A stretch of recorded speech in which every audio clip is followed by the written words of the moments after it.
Spam calls have gotten out of control. Let's talk about it. If you're like me and you have set up clients with phone numbers and now they're getting charged, obviously, when they get an incoming call, spam alert, there's really no easy way to initially flag them as spam. Now you can later go back and put a DND, which is a do not disturb or do not something. But if you get started and you don't know if they're a spam call, let me show you the trick.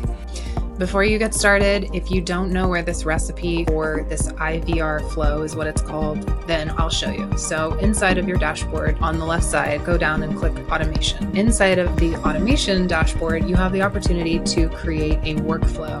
Click workflow and it'll give you an option, recipe, select a recipe, or start from scratch. Select a recipe is perfectly fine. In fact, these amazing recipes are a great way to start a lot of things, including recipes for Shopify, commenting on social posts with automated responses from you, and as you can see, the recipe IVR. IVR is short for information video recording, I think. If I got the wrong comment, let me know. Ultimately, it lets your caller navigate. And so if your caller is spam and full of stuff, then you want to make sure you don't get charged for that call and you can filter that out. So this will allow you option 1, option 2. So you'll just click select. I already have this created, so I'm going to go back and show you the one that I posted in one of the GoHighLevel groups that I was motivated to make this video because of. So inside of that recipe, it's pretty much go step by step and make sure that you've done what you need to get done in that step. So connecting your phone number. For this business, you can see you just click the phone number and then you go and select it in the drop down. If you have any issues with those kind of things being connected, you'll need to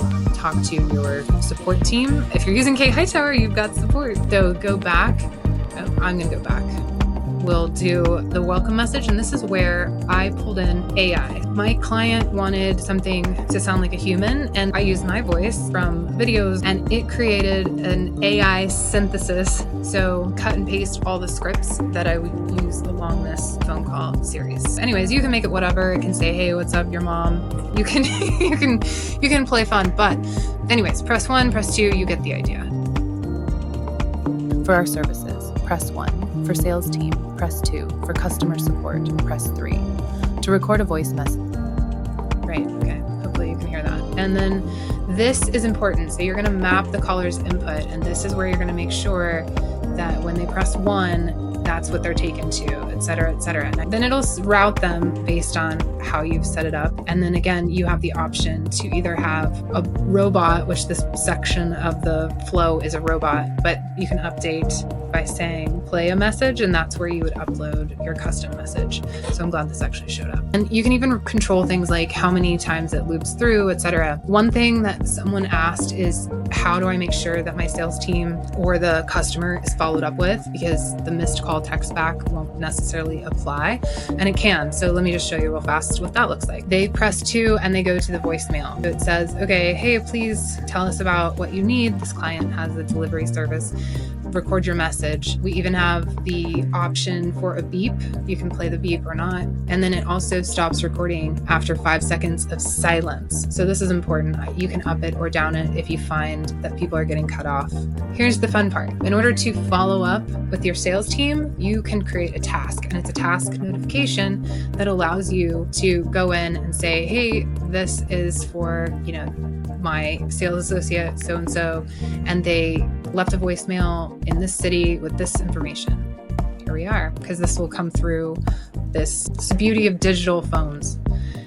We can track so much, like the state and the city that the call is coming from without necessarily asking the user itself. So that's nice. Themselves.